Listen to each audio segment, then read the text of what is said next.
And now returning to the City to Surf fun run in Sydney, our reporter Anne Barker is at the finish line. And Anne, the competitive part of the races are now over. How did those competitors fare and what were the times like this year?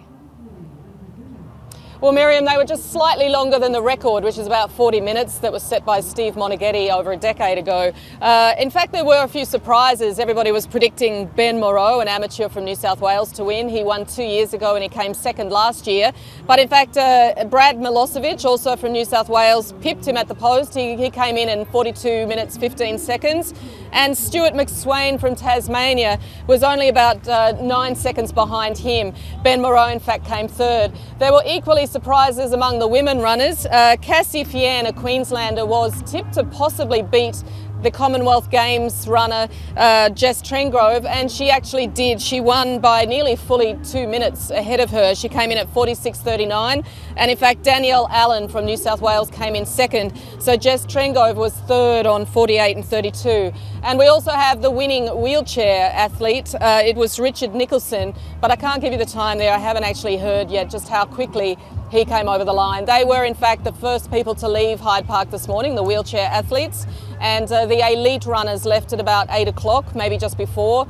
And in fact, a lot of them didn't leave till 9:30. So behind me you can see there are tens of thousands of people still streaming in here at Bondi.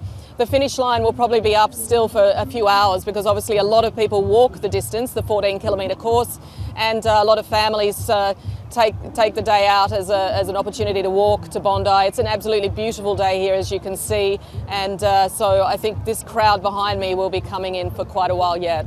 And we did see a little earlier that the Prime Minister, Tony Abbott, he has made the race again this year. Said he was feeling it though this year. It's been a bit of a tough race, has it, for some people there?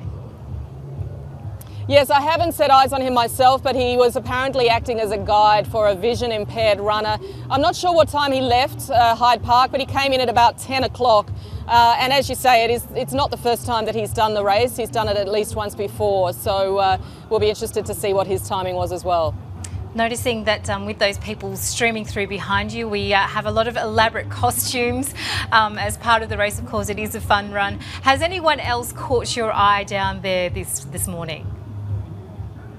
We haven't been at the finish line very long. In fact, it took us far longer to get here by car than it did some of the runners. Perhaps we should have run ourselves. But look, there are plenty of people in superhero suits. I've seen, you know, there was a dinosaur at Hyde Park this morning, just near the Australian Museum. There was someone dressed as an ape. There have been people dressed in all sorts of costumes. The Bondi, or the North Bondi Surf Life Saving Club, were running in their sort of gear, and they were carrying their surf life saving cable, which they said weighs something tens of kilograms. I forget the exact weight. So that was going to be a bit of an ordeal for them as well. So there's certainly a lot of colour and a lot of fun here on the course at Bondi.